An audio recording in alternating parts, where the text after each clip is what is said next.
I never thought our 5th wedding anniversary would be the turning point, like a switch flipping between before and after. Before, hopeful, naive, maybe a little too forgiving. After? Well, after is what this story is about. My wife, Anna, had always been the vibrant type, charismatic in a way that lit up any room she walked into. People noticed her. I noticed her. Especially that night, as we stood outside the venue gates of the concert I had surprised her with tickets to, Elias Ray, her favorite singer since college. She screamed and hugged me when I gave her the tickets. "He's the voice of my 20s, she had said. "I can't believe you remembered." How could I forget? Every road trip, every lazy Sunday morning cleaning the house, even our wedding playlist, Elias Ray was part of it. His music had soundtracked our memories. It seemed fitting, even poetic, that he'd be the centerpiece of our anniversary celebration. The concert was electric. Anna danced, sang every lyric by heart, and looked at me like I'd done something really right. That alone was rare lately. We'd grown distant, sure. She was often glued to her phone, her eyes tired, her tone flat. But tonight, she was back. Laughing. Playful. Engaged. For once, I felt like we were us again. That illusion lasted until we were ushered toward the VIP area. See, I'd pulled strings through a client of mine to score backstage passes. Anna was stunned. "No way," she whispered, her voice cracking with excitement. "You really did this for me?" I nodded, pride blooming in my chest. If love is in the details, I thought I was acing it.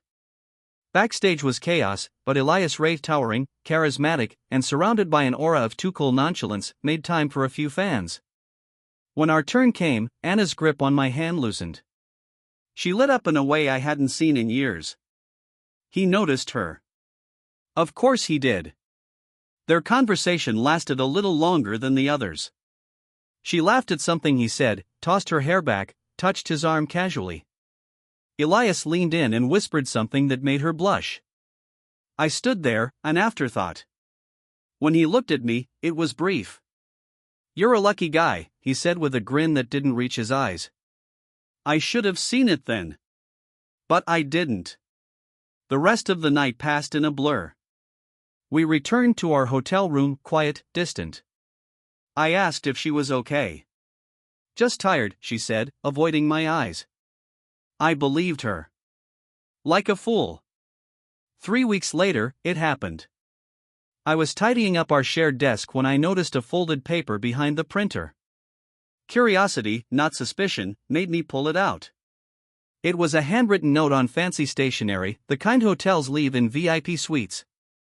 No signature, just a message. "You were electric. If you're ever in LA, let's make it last longer. No pressure. Just music. E." At first, I told myself it was old. Maybe a souvenir. A fan thing. But the date in the corner? It was the night of our anniversary. That night. I confronted her gently at first. She laughed it off. "It was nothing," she said. "Just a flirty comment." I didn't even respond. But something was off in her voice. That hesitation, the way her eyes darted. I let it go for a while. Until I couldn't anymore. Because the next clue came in the form of her friend Dana slipping up during brunch. "So how was the encore?" she asked Dana. "What encore?" I asked. Dana's eyes widened. Anna had told me we left early because she had a headache. But apparently, she stayed behind alone. That's when I knew. The note wasn't just a flirtation. It was a promise. And she had accepted it. I didn't say anything to Anna right away. Not when Dana slipped. Not even when I started piecing together the lies. I waited. I watched. Because sometimes silence can be louder than confrontation. The first thing I did was go back to the hotel's website where we stayed on our anniversary. I booked a dummy room under a different name, just to confirm a hunch. The stationery, the same paper the note was written on, matched. The suite Elias Ray had booked for his after-party was one floor above ours. The concierge confirmed that several guests stayed up late, celebrating. I felt sick. Not angry, not yet. Just hollow. Like someone had cut a hole in my chest. 2 days later, while Anna was in the shower, I checked her tablet. She had a habit of leaving it unlocked, something I never took advantage of before. This time, I did. What I found wasn't shocking, it was worse. A saved draft in her notes app. A letter. To Elias.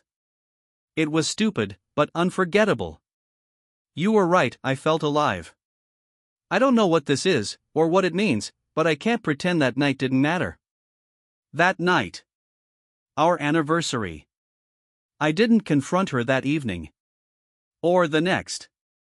I needed a plan. Closure, yes, but also clarity. I called in a favor from a tech-savvy friend who worked in security. Told him everything. He set up a mirror on Anna's phone. If she reaches out to him again, he said, you'll see it in real time. The wait nearly broke me. It took 8 days. She texted him from the guest bathroom during one of our movie nights. I watched the message populate on my screen while she sat beside me on the couch, acting like everything was fine. LA trip confirmed. I can get 2 nights. Same hotel? I didn't even blink. That night, after she fell asleep, I packed her things. Not all of them. Just enough to send a message. Her concert t-shirt. That letter she wrote and never sent. The earrings she wore that night. And the folded hotel note. I left the bag in the hallway with a single note taped to it. I hope he makes you feel alive every night. I'll be finding my own music. I didn't slam doors. I didn't yell. I didn't give her the satisfaction of drama.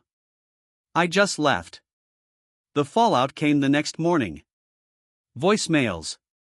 Texts. Tears. But never once did she deny it. The closest she came to remorse was, it wasn't supposed to mean anything. And yet she risked everything for it. Weeks passed. I moved into a small place near the coast. Quiet. Peaceful. For the first time in years, I could hear myself think. One afternoon, I took a walk by the beach. There was a guitarist playing near the pier. He wasn't famous. He wasn't Elias Ray. But his music was raw. Honest. I stood there, listening. For the first time, I didn't think about Anna. I thought about me. The version of myself I used to be before I spent years trying to keep someone else happy at the expense of my own peace. Maybe betrayal doesn't end with vengeance. Maybe it ends when you stop looking backward and start listening to your own song again. And mine? It's just beginning.